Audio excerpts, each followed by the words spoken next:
how are you? It's Shiro Wangige. Welcome. This is Women's View, obvious, the program that you always wait for, because I have something on the table. Always, you need to pick something, and I can never go dry on this table, because we always have a conversation. We always take it through, and not alone, not with my guest alone, with you too. And I'm so glad that you always give me some comments, you always give me some concerns, and you even send me questions that you want me to ask our guests. So today we are joined by a lady who has been here. Let me not say when, but at least we know a bit of her story. And because I thought her story is a bit broad, and we need some time with her at least to hear what she has and what she went through. So today's episode is my story. We always know that my story is when a person comes and tells us her story or his story that was a bit challenging, and how they overcame it, and how, as women, lazima tunapushiana, lazima we listen from others. And that is why we are here today.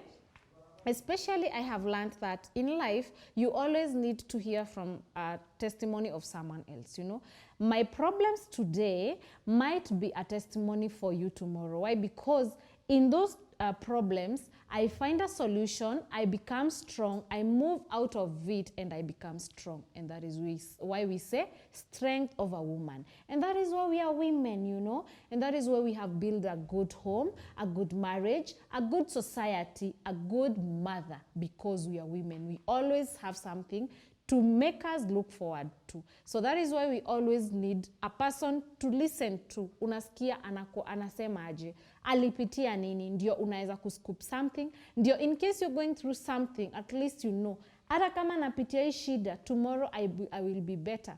Just like that woman who shared on Women's View. So that is why we are here today.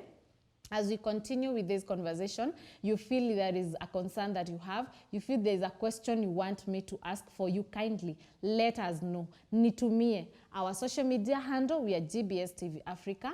Our SMS line is 21144. Karibu sana. And now it's time to welcome our guest. Karibu sana, dear. Thank you so much. Kindly introduce yourself to our viewer.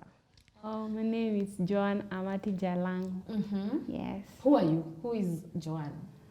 Okay, Joan Amati Jalang is a mom, first thing. She's a married woman, another thing. Yeah. And the third and the most important, she's a very strong woman. Wow. Yes. I love that. But sasa tunataka tukujue hii strength yenye mpaka unaweza kaa hivi and then you say I am a strong woman. Well, that is not just a word that comes evil to. For a person to identify themselves as strong, they must have gone through, unajua ni kama gold. It has to go through fire. Ndio tujue ile ni gold. Sindio? So as a woman, we are like gold. You have gone through fire. What was this fire? Tell us your story, darling. Okay, one time I was here, I shared a little bit about it. Yes. And then, sijui nitajita survivor. Okay, coming from a GBV family, at first it was hard for me, because with time, I guess I reached a point of depression. Depression. Yes. So let me pause you before you even continue. You've said you've come from a family of GBV, gender-based violence, but there are people who are joining in right now. They do not know you. They don't know your previous story. So tell us the GBV journey first, for us to at least to associate the pain yenye sai unataka to explain. Okay, in my family, okay, we are a total of 6, 7, 8, family of 8, 6 kids plus my mom and dad. Yeah. So our dad was the violent one in the family. My mom was the coolest one. And of course, they had kids, us. Yes. So everything at first, it was tough. Our childhood was tough. Everything was tough. Our education too was tough. But even ku learn from home, una grow up and then you learn things are not the way they should be. Ama vile, like the way I said, you see other people's family, you wish you were part of their family. And you start sitaki kukua kwa hii familia yetu. Why am I here? Sometimes you even ask God, why am I here? Why did you choose this family for me? Hadi saa zingine ulikuwa unafika like me, kuna point nilifika nikaanza kufikiria or maybe nakuanga adopted cause like hii family ifai kukua hivi ukicompare with other families. So those thoughts zinaanza kuingilia like you wish you were adopted, but I thank God sikuwa nimewahi fika mahali pa suicide. Yes. Yeah. So, and that is why a bit it's hard for you. Okay, there's a part I feel maybe relating from the previous episode. It was even hard for you to associate with other people. Yes. So especially we want to know, your dad was so violent. Ilikuwa inawafikia nyinyi? Okay, to us, yeah, hakuwahi tupiga, yes, but he was verbal with us most of the times. To mom it was violent mpaka physical and still verbal, but to us it was mostly verbal. You get? But vile tuli grow, the more you grow, the more I realize you see things and you now like say you can understand, you know between right and wrong. So from hapo uko like ameanza sasa ameacha kukua violent physically kwa mom, so ana attack verbally. So he would abuse mom, even atamwabia, yeah, na aogopi like hata not only us, angemwabuse hata mbele ya majirani and hata feel anything cause he was like sijui volume yake inakuanga 200. Yes. Wow. So he was like that. He would shout. So hakukuwa na hiyo respect ya man and wife. Yes. And at some time mlikuwa mnajiuliza the reason ama did your mom get a point of sharing akiona ama ali realize mnakuwa affected? Okay, one time na remember one of my sisters asked her mbona utoki, like my mom kenye tu alijibu ni mimi sina mahali pa kwenda and nikienda nitawaacha na nani. Una get? Cause hiyo time my sister alikuwa anamuuliza ndo amemaliza high school. My firstborn, my elder sister ndo alikuwa anamuuliza amemaliza high school and that was 2007. 2007 I was 9 years old, so I was still young. Una get? So my mama akamreply tu niende wapi niwaache na nani. Una get? So she was doing all these things. Alikuwa anavumilia kila kitu for us. And mind you, she had 6. So imagine utaenda happy na 6 kids. Sure. And you 2007 your time, women hawakuwa wamepata voice kama sahi. Hawezi compare a woman wa 2007 na sahi. Yes. Wow. So might have been so difficult for her. Yeah. She did not have friends around. Ama an auntie mwenye mlikuwa mnaona anashare all this bitterness, because you know it's very hard for a woman, especially akiona anatreatiwa vibaya in front of her kids. Yeah. And sometimes anakuwa bitter. Whom did she have that time ya kushare na yeye? I guess she had one friend, Mama Shiro. I guess they shared a lot. But sasa from hapo unajua mimi siko kwa their conversation, so I don't know how they advised each other. Maybe they encouraged each other. Or maybe alimwambia I leave but she couldn't. Unaona? Because hapo sasa she was being held back by things, and especially kids. Yeah. Yeah. Yes. So now take us through this. Mama anachapwa, baba amekuwa verbal. What was the main reason? Kama watoto, you know, nyinyi ndio mlikuwa mna observe. Yes. What was the main reason? Okay. To me, I don't know. Cause alikuwa somebody, siwezi sema my dad was a drunkard. Tuseme amekuja home, amelewa, so tuseme ni pombe inaongea, no. He was not a drunkard. He would just come, as in, even kitu tu simple, hata tuseme akiingia hivi, apate tumecheka. Hiyo tena ni another story. Una get? Kwa nini mnacheka ovyo ovyo? Like that. Mbona mnacheka kama wajinga? Una get? You couldn't even hata akikupata like unajua si tumelelewa tukinywa nywele. Everybody kwa house ananywa nywele. So hata ni ile type tuseme unajua watoto utaona your friends wameshuka nywele, wameka blada. So you try something. Hiyo pia ni kielele, una get? Mbona unafanya hivyo? Una get? Hadi to a point alituambianga siwezi kubali mle nywele because mtanimalizia sabuni kwa nyumba. So uko like sabuni na nywele zinapatania hapo, una get? As in I guess ni mtu tu Tasema labda ni mtu tu alikuwa na shida zake, so anatafuta mtu wa kuwekea juu his problem, because hadi wa leo mimi sijai understand what was going on. Now you're big, you're grown, and umekuwa na time at least going back home. How is your relationship With my dad? Yeah. Siwezi sema we are that close. Like the way I'm with my mom or my sisters or my brothers. First thing. Another thing, we are not, okay, ni babangu, yes, nitamuongelesha, but ile fear alituinstill tukiwa wadogo, uko like, there are some things I cannot share with him. Sometimes I even see his phone call, naanza kutense. Jujui anakupigia kwa nini, unaona? Anything can happen, anaweza kupigia kupasha na hakuna kenye utafanya, una get? So, siwezi sema our relationship is good. Because during my entire pregnancy, hiyo period yote hadi my kid was almost a month. Nilikuwa nimemblock. Hatukuwa tunaongea. Yes. So it has never become, maybe, it has never been good. Yeah. Nitasema hivyo tu, it has never been Sawa, good. sasa hii time yote yenye mama anachapwa nini, what was the worst thing that happened? Okay, the worst thing that has ever happened, one, ilikuwa delivering before the time. Why? Because I guess ilienda ikamu affect, because hiyo time nakumbuka I was so young. Yeah, I don't know why they were fighting. So it was like alichapwa, and then unajua kwetu kuna like mlima ndo ingie kwa hao. So she rolled up hivyo chini mpaka kwa gate kwa chini.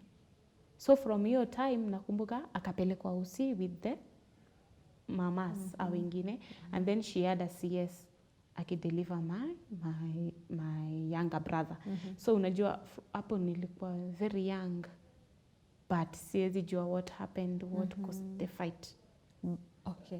Yeah, Ana roll akiwa pregnant. Yes. Kwa sasa unajua ni mlima mteremko. So akiwa huku juu kisukuma, so definitely you roll.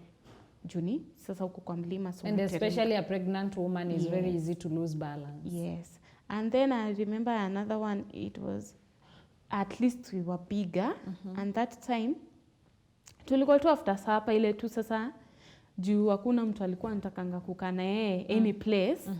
So I don't know what happened, and then akaanza kuwa violent with mom, and then tukaenda wote tukapata our mom was inaitwa convulse ama kufaint hiyo. So tukamshikilia. Yeah, I guess hiyo ndo ilikuwa the last time sasa yake kuwa violent with the mom. Yeah, because we were there, wote tulikuwa hapo. So I guess angejitoa kwa hiyo ngori. We are already big. Nona, my sister amemaliza high school, brother ako high school. So nona hao watu at least they are big. So uwezi jitetea hapo ati useme oh it was like this. No, we witnessed everything. Hakuna jirani mwema. Yaani mlikuwa mnaishi wapi? Hakukuwa na jirani mwema all this time, even yenye anampiga akiwa na mimba, ana roll, you know, mpaka ana converse, you know. Hakukuwa na mtu tu jirani mwema, hata tu mpita njia mwenye hawaju. Anakuja anawachanisha, at least anajaribu kuwaeka chini.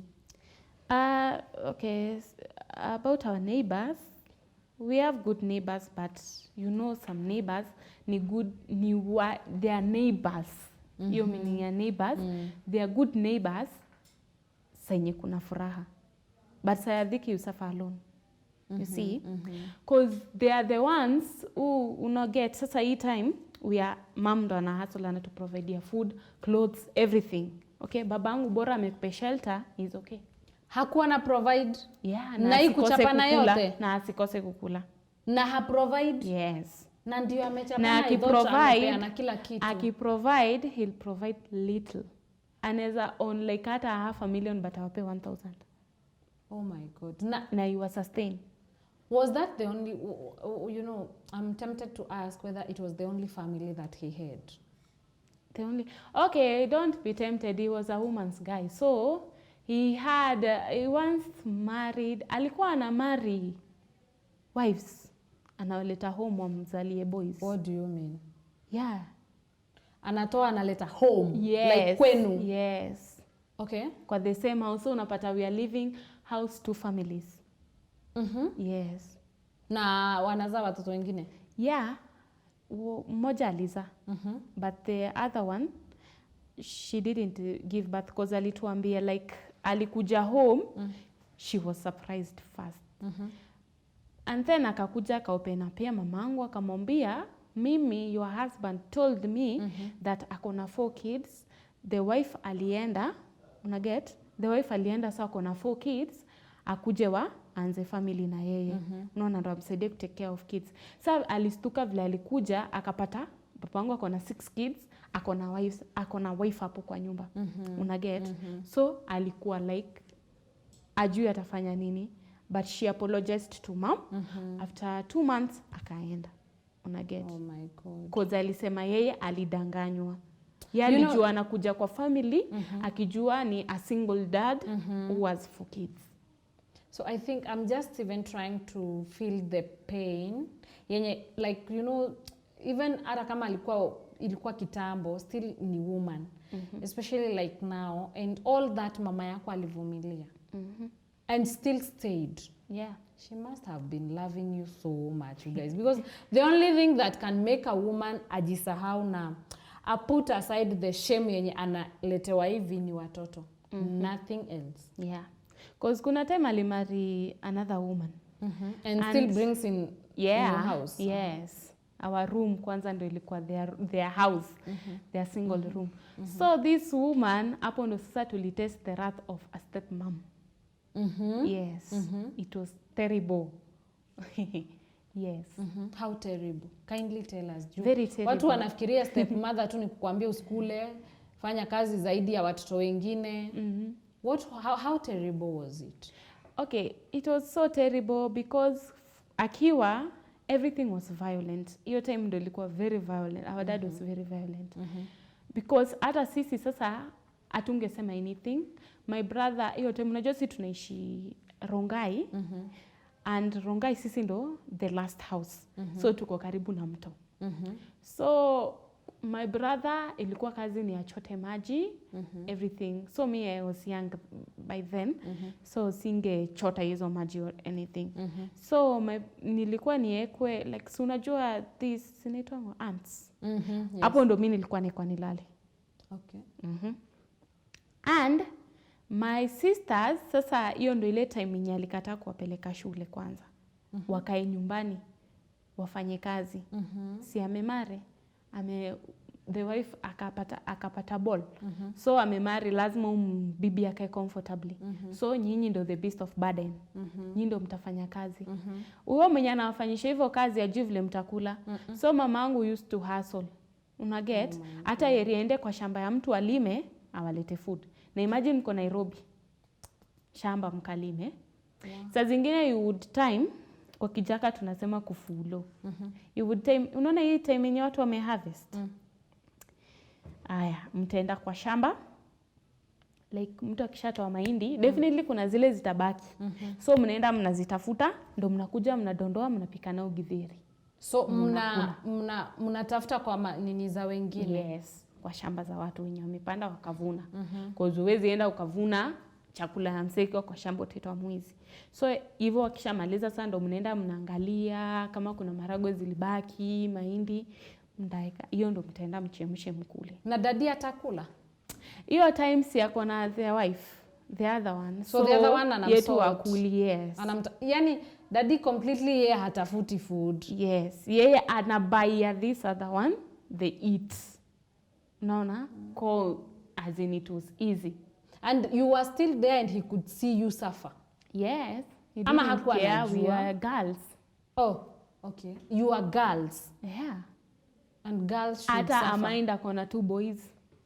Because the girls are many. So hata boys wanakuwa girls.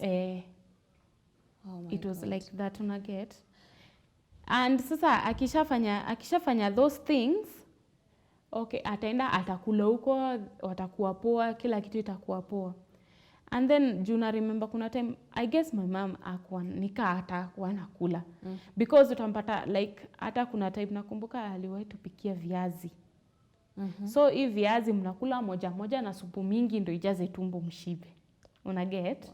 So utapata like mama atasema, mimi niko sawa, sitakula. utasema nimeshiba. Sasa ndo at least mpate ile enough itawa push kwa day. Yes.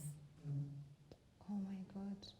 You know, when I listen to that story, somehow I'm sinking, and I'm feeling the pain that you and you kids and your mom went through, and you know, we can't say that your dad was not well up, you know. So I feel the pain, and maybe that's why I'm thinking so much. Nashindo, why all that suffering if he had some cash, you know? Anyway, if I go back in time, I would tell him just at least feed the kids, you know. Yes, the mama anaweza kaa, but just feed the kids. So let's take a short break. We come back, and at least we want now to know how niaje, because we still feel there is more and the story still bado isha, but we still want to know more. So let's take a short break and then come back. Thank you.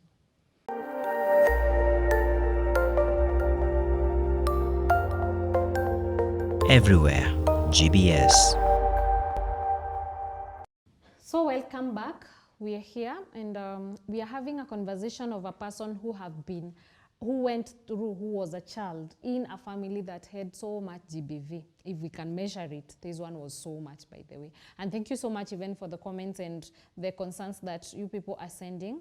Thank you so much. If you're tuning in right now, we are here with Joanne. She's here to share her story. Her childhood was not so much exciting like everyone else, but it was a bit challenging. So, and that is why we are here with her. And she has been sharing her story. So if you're tuning in right now, keep the conversation running. Our social media handle, we are GBS TV Africa. Our SMS line is 21144. So Joanne, there's so much that happened. What about now all these things happening? Nyinyi kukosa chakula, si ndio? And still in the same house. What was the treatment inside the house before we even go outside? Inside, now having two moms in the same roof, because that's what you told us. In the same roof, two women and one man. Hiyo treatment ilikuwaje? Ilikuwa horrible. Because you won't tell my dad that huyu mama amekufanyia hivi akubali. Okay? So it was like, it was nyinyi peke yenu.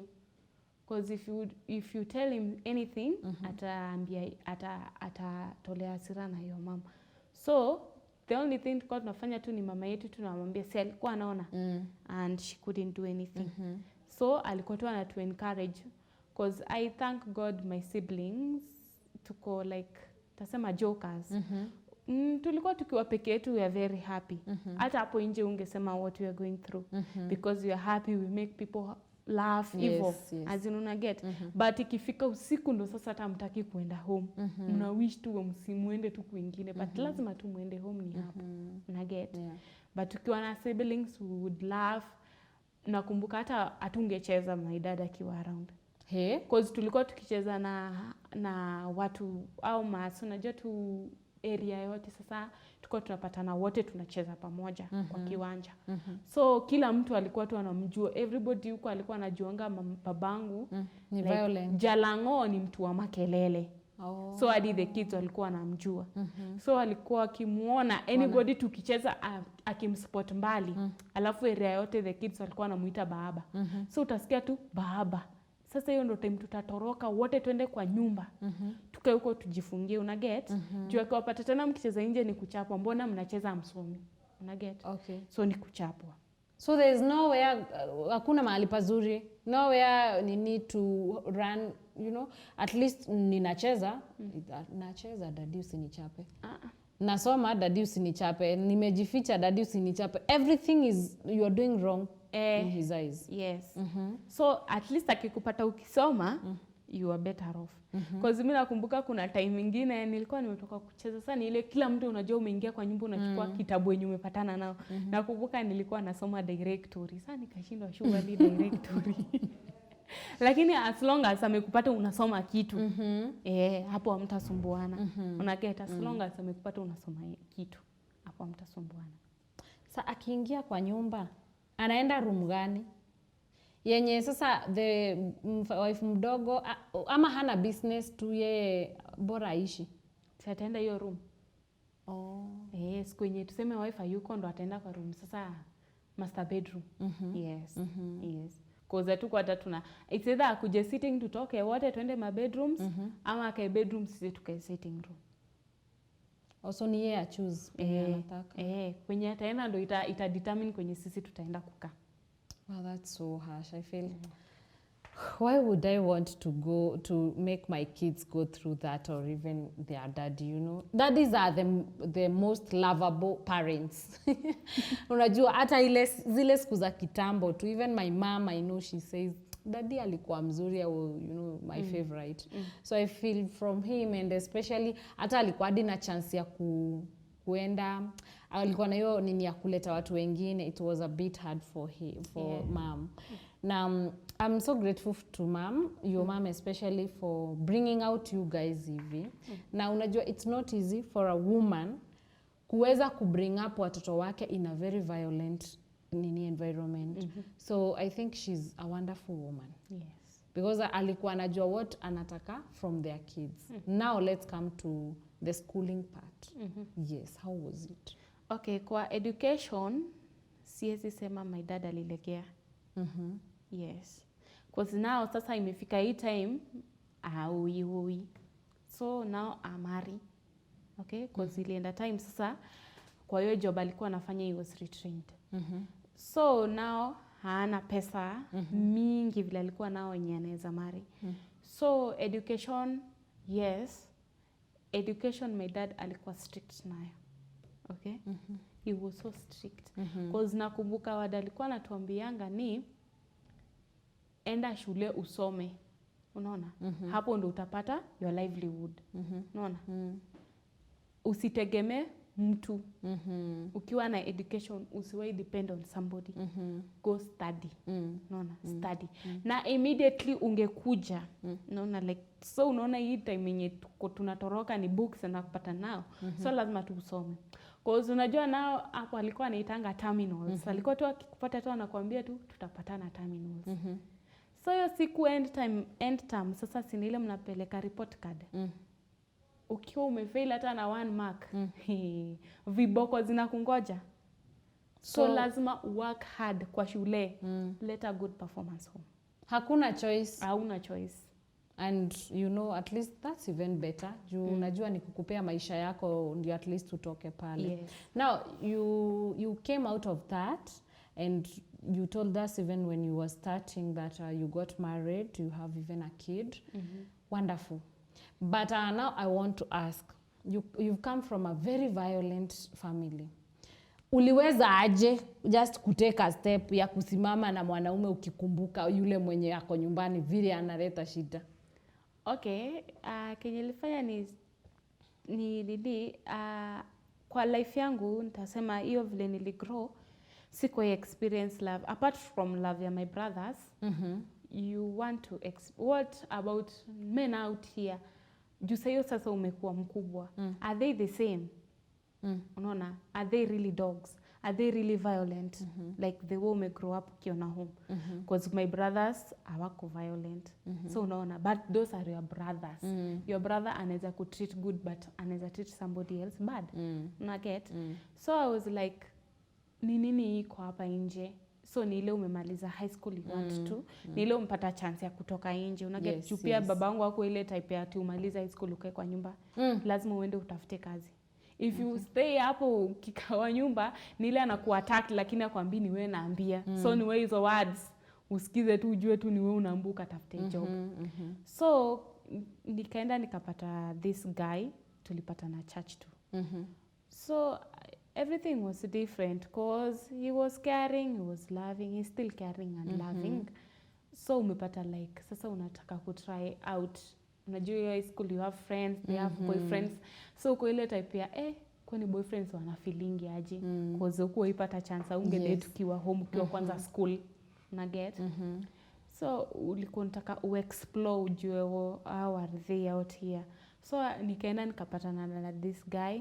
At first I was like atakuwa to the same ka babangu. Sasa mdate leo kesho a change uwezi juu na get date leo kesho a change.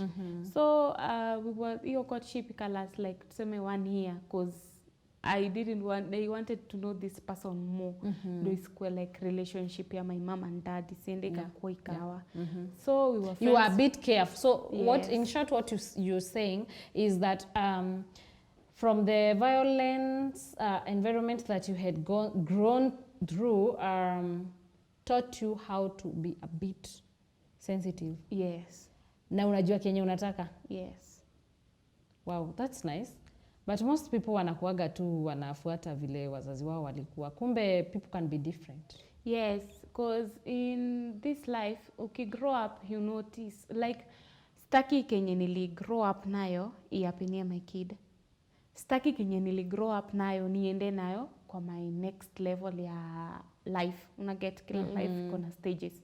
Staki nikienda kwa this relationship, things maybe my mom ali miss out during courtship, zikuje zinipate hapa mbele, unaget.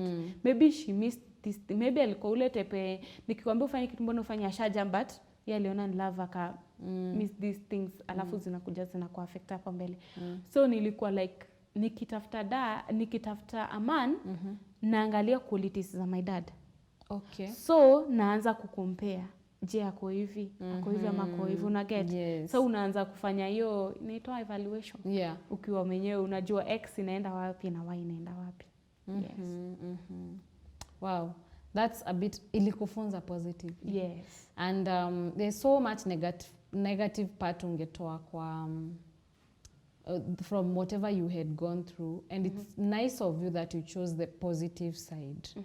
Sasa, you know, in marriage sometimes, and there was a time here we were talking about GBV and the signs, the lookouts za kuona ama ni GBVs, ama you're going through GBV. And now unaweza sikia watu wakiongelea useme ai nasi hiyo inafanyikaga kwangu. So are you able to note the signs in now your marriage, you know, now that you're married? Unajua kunote, are you best in the position of noting that hii ni kama inaelekea? Yeah. Are you? Yes, now I'm in the position. Kabisa? Yes. And how, able tuambie how, like ni vitu kama gani, the don'ts zenye hualau kwako? Ndio, because now umekuwa a product of One thing yenye si allow, apart from violence, one thing siwezi kubali ni mtu akwe verbal na mimi. Okay? Unanitusi kwa nini? Unaget? Another thing ni unishautie. Hauwezi kuja ukiwa kama uniongeleshe. Like, lazima ushauti ndo nikusikie. Kama Mungu mwenyewe amesema you can whisper na kusikie, mbona mimi unishautie? Unaget? Another thing ni mse ile ya kukuuliza like uko wapi every time. You can't do this, you can't do that. hiyo kwako hapana? No. Another thing, and my most important one yenye inanifanya niamke daily, siwezi kubali mtu anikufishie my dreams. Before you met me, I had my own dreams. Mbona nikiwa na wewe dreams zangu sasa nilale niamke sasa niache kuziota? No, it can't happen. Your dreams first. My dreams come first. So you mean your self love iko too much? Yani not too much, I mean like you're so much aware of who you want to be and how you want to be treated. Yes, my self worth iko hapo juu. Wow. Now there's always, unajua tuseme kama women kuna ile yenye huwa wanasema ni vizuri we share. Tuna share na other women. In marriage sahi, hebu tuambie ama una advocate kushare, especially majirani. Kushare vitu zako na women ndio uweze overcome the harshness of marriage. Okay, mimi hapo like mimi I'm an introvert. So kuongea na watu is unless nimekutrust kabisa, nile nimeingia na nawe kabisa ndo I can share something with you. But ukisafa, like definitely as introverts we have this one person we trust. Mwenye unaweza share naye anything. Okay, juu ukishaingiana na msee unakuanga umeingiana naye kabisa. Share with that one person. Unaona? Maybe this person ako bubbly. Anaweza share with another person. Hata kama utamwambia siseme ni wewe, anaweza share and then akuja kwambie hii ndo advice nilipata, what if you try this and that, maybe it can help, unaget. But one thing, usiwai nyamaza, usiwai suffer alone. At least find a person. Yes. Wow. Hata kama ni your pastor. Cause me mostly like wenye naonanga ni rahisi to talk to. Men. Okay. They understand people kabisa. Mimi naweza sema au wanaelewa mse sana than most women. Sisemi kuna women wabaya, cause me I have niko na female friends wenye na trust sana, una get. And then apart from kama unajua uwezi share na somebody from outside, you have a sister and a brother, una get. Hao ni wale ulizaliwa nao tumbo moja, una get. Umetoka from the same mom. Kama kuna watu hawezi kuadvise vibaya ni hao. Wow. Thank you so much, Joan. Let's take a short break. Tukirudi, umesema kuhusu you trust men in kupea maybe advice ama kumwambia shida zako more than even women, especially because of emotion. Yes. Now that leaves us in hii part is, are there insecurities in your family? Ama how do you deal with making sure that your husband is not insecure with the men friends that you have? So let's take a short break and then we come back. Thank you.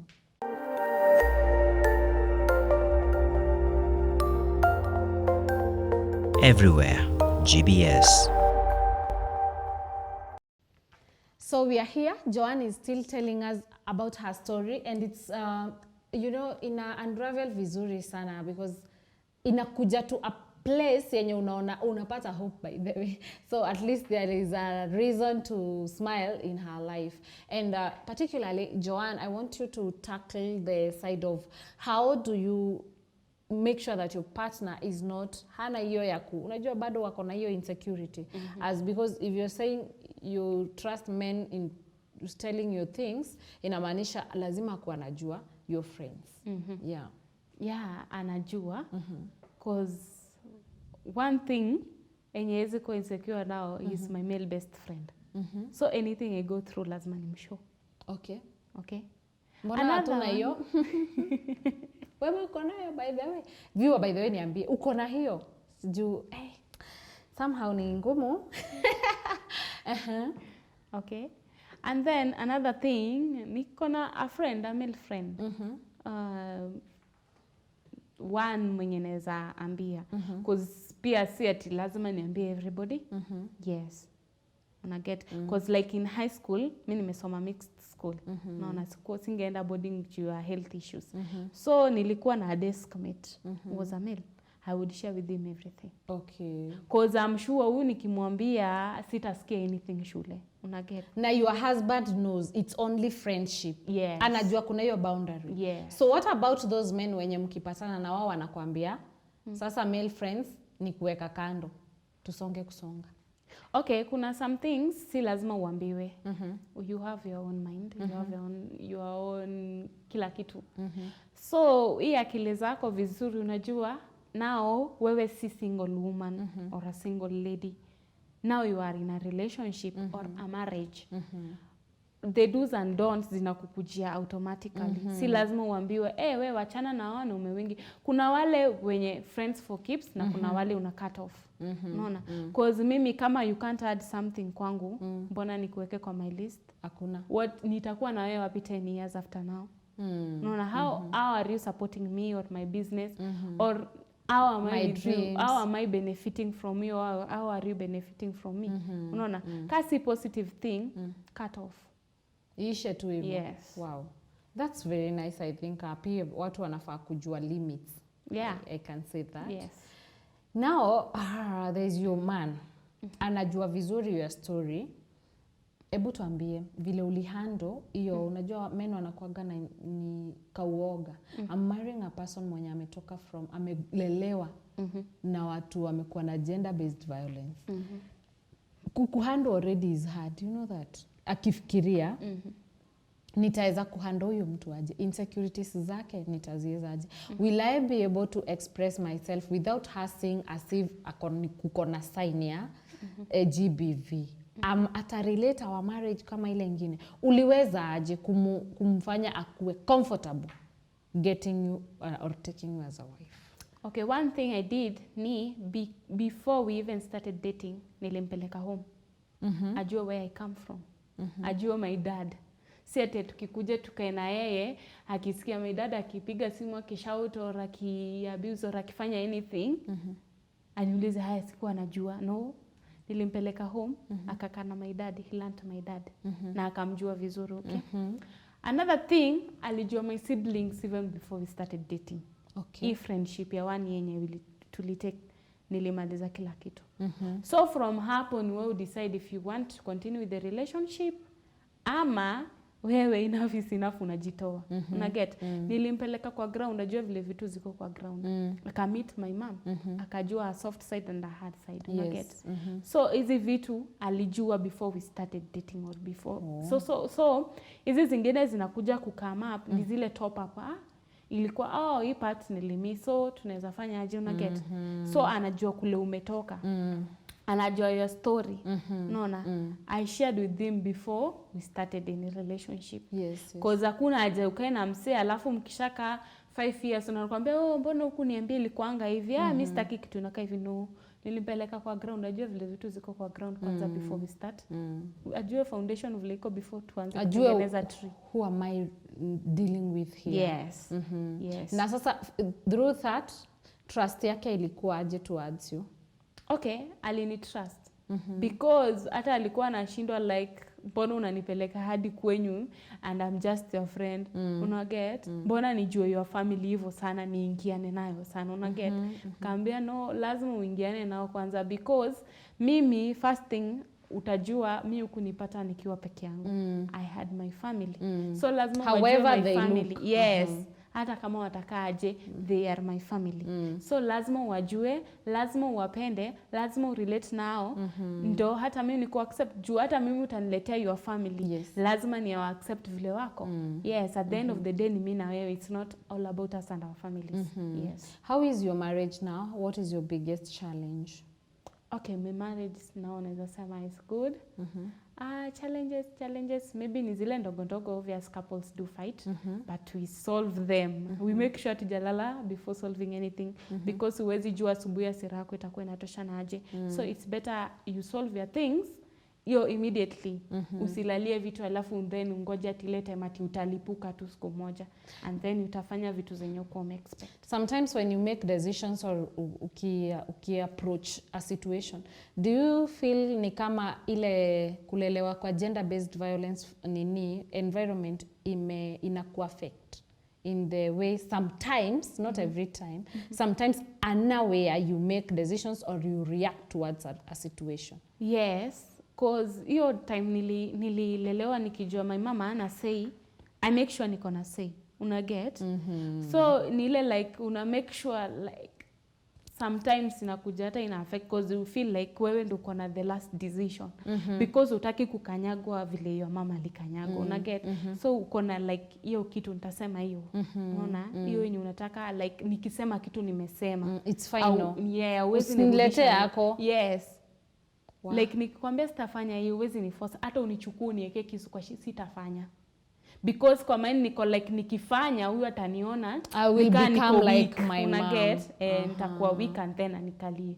So una get. Hizo vitu as much as the positive saa zingine inaenda inakuwa like negative. It's too much. Una get. And then another thing apart from hiyo ukiniambia like sitafanya, another thing nimekuja nikakuwa nao ni ile like self defense. Nitanyamaza, yes, mimi ni mtu nimenyamaza, kuongea na mtu ni hard. Yes, nimenyamaza lakini usinikanyage. Utapata my other side. Yes. Na hiyo side so unajua hii sasa una get like kitu lazima ni solve nikiwa nimejam nikiwa na hasira. Una get which is not good. Yes. Yes. Wow. And how partner wako anakuelewa, especially when you say your decision is final. And I know men biblically they're supposed to be the head. And obvious as a woman you have to submit even if the decision they make looks not so straightforward, but sometimes you have to follow, not because you're weak but just because you realize the position, and you also need to, you don't need to kill his ego. Lazima una erase pia, you know, through following una raise his ego. So I'm a man, you know. Don't you feel somehow unamuintimidate? Okay, sometimes nasema I do, but lazima ni apologize. If I notice niko on the wrong, I must apologize and make things straight. Another thing, akona ego, hata mimi niko na ego. Una get? So, okay, as much as nitasema kenye nimesema ni final, ye pia akisema some things they are final, una get? But imanishi as much as is the head, ateta make a decision, mimi siko okay with it, since he's the head and akona ego, mimi I support it. No, lazima mimi pia nikuwe na my say. No, if it's not good with me, kama umesema tunaenda kesho Mombasa na mimi nataka kwenda Nakuru, imanishi ni agree uende niende na wewe Mombasa. Nipe reason ya kunifanya niende hii Mombasa na wewe nisiende Nakuru penye mimi na feel nataka kuenda. Una get? As in lazima come up with a decision. Mkwe hii argument ilikuwa hivi na mlitoka 50-50. Una get? Si mwingine 80, mwingine anafinyiliwa na 20. Yes. I think also you need to understand that sometimes, which probably will happen many times. How long have you been married? This on September 2nd we are celebrating our 5th anniversary. 5th anniversary. Wow. 5th anniversary. That's nice. I think even you're way mbali kuniliko. But sometimes I feel a man, you know we are women. But sometimes tuna making a decision. Ukikuja look into it 2 days, unaweza hey, that decision nilimake aje, you know. You realize it was not the best decision. So I feel sometimes we follow 100% outside that decision because you realize hii decision ikianza kuleta opinion yangu ita raise ngori kwangu. So as a woman I choose, as long as it's not affecting us 100%, let me follow, ndio umfunze. Umeelewa? Like now you see the decision you made, imetulead hapa. Tumemwagika kwa maji tuna flow. You know, I think also it's something you also need to learn, to open up and learn. Okay, can I ask you something? Umesema you can allow the decision. Yes. Okay. Ikishazoleka umwambie mbona sasa unaona decision yako imetufanyia?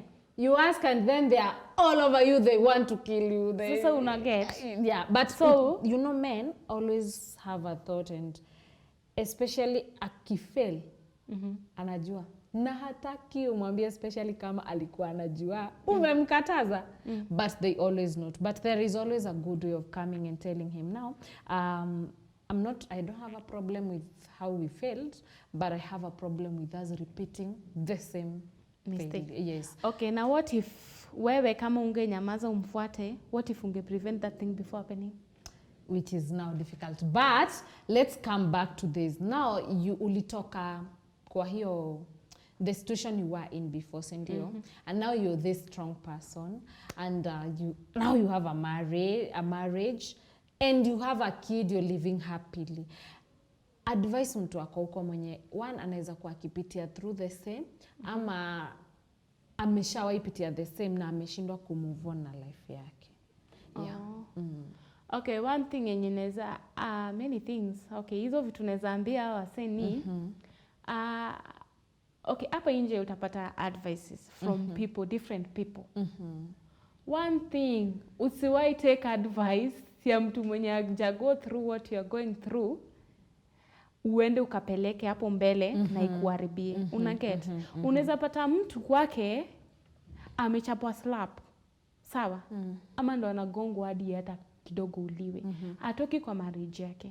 Wewe umechapwa slap, ndo anakupeleka hadi mahali penye utapata divorce papers. Una get? Sasa mtu kaa huyo advice yake inakaaje? Wewe huku unakufa, but mimi slap unataka kunipeleka kwa divorce. Mbona usianze kwanza kujipeleka? Ndo mimi unikujie worked as an example. So jua mahali unatoa your advices. Another thing, your mother will never advise you vibaya. Yeah, sure. Una get?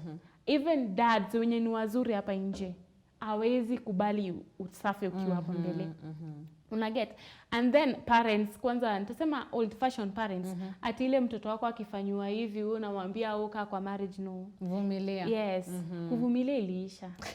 Unaget? sure. Hata Jesus aliresurrect hakukufa. So kuvumilia inaisha. Unaona? Kuwa na your stand. If kama unaona you are going through that, your neighbor is going through the same, shikaneni, form an organization, endeni hata kwa chief ama Saidianeni. Saidianeni. Wow. Unaona, as much as it's you, pia mnasaidia the kids. Unaget? Sure. Juu kuna stress life ingine watoto wako hata experience, hawatapeleka kwa their next level ya life ama kwa their marriage kama uliwasaidia wakiwa that young. Unaget? And this thing ya kuvumilia juu ya watoi, no. Sahi we have many single parents hapa nje. And in fact, they have the best lives that I admire. Yes. Wow. Thank you so much, Joan. Because of time, let me cut you short. But I really love how you've shared, and I hope someone has been motivated outside there. And at least now you know that there is hope, you know, there is hope. So because there is ni true, and she's a living testimony. Thank you for coming. Thank you. Go say hi to your babies. Viewer. Babies. Viewer, thank you so much for tuning in. Asante for the comment. I couldn't read because the conversation has been so engaging. Mpaka nimeshindwa kabisa. I just wanted her to finish her story. But thank you so much for the comments and everything. I'll find time, I'll answer them. And by the way, lazima uendeleze conversation. Kama unataka kitu bado unaweza taka kusuggest anything, ni sawa tu suggestia. Our social media handle ya GBS TV Africa. Our SMS line is 21144. So because of time, we are ending our conversation there. Until next time, see ya. See you.